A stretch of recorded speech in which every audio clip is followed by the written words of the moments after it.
Kung pupunta ka sa Hong Kong at kasama sa itinerary mo ang Victoria Peak, ikukwento ko ang naging experience namin. Plus, lahat ng kailangan mong malaman.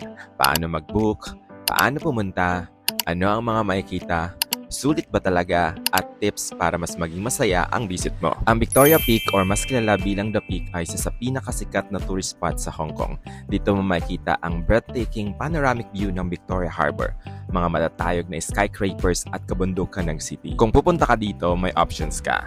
Pwede ka mag-pick tram, bus, or taxi. Pero syempre, pinaka-iconic ang pick tram experience. Pro tip mas maganda pumunta dito from sunset hanggang gabi para makita mo yung city lights. Sobrang ganda at nakakabilib talaga. Pagdating mo sa taas, pwede ka umakyat sa Sky Terrace 428 viewing deck. May mga restaurants at shop din sa area so hindi ka mabobore. Kung gusto mo ng mas convenient, pwede ka mag-book sa Klook ng round-trip pick tram ticket for around 990 pesos. Pwede mo ring i-add ang Sky Terrace 428 for around 526 pesos. Or mag-combo ticket ka na. Don't forget to use my code PinoyTravelCloak to get up to 5% discount. Pwede mo rin siyang gamitin sa hotels, eSIM, insurance at airport transfer. Kung nakastay ka sa Mong Kok or TST area, sakay ka ng MTR Shuen 1 line going to Central Station. From Central, mga 10 to 15 minutes walk papunta sa Peak Tram Lower Terminus sa Garden Road.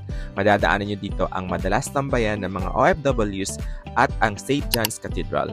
If bus naman, pwede kang sumakay ng bus 15. O kaya naman maglakad paakyat sa The Peak, which is libre at nakapag-exercise ka pa. Kung ayaw mo ng masyadong crowd, mas okay pumunta ng morning. Ang Sky Terrace 428 opens at 10 a.m. on weekdays at 8 a.m. pag weekends and usually hanggang 10 p.m. sila. Pero kung gusto mong makita ang morning view, sunset at night, skyline in one visit, best time pumunta around 5 p.m. Kapag sasakay ka ng tram paakyat, piliin mo yung right side seat para mas maganda ang view habang umaakyat.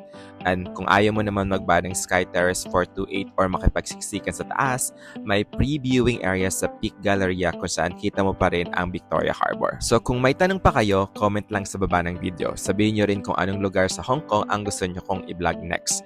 Ako nga pala si The Pinoy Traveler. See you sa aking next gala.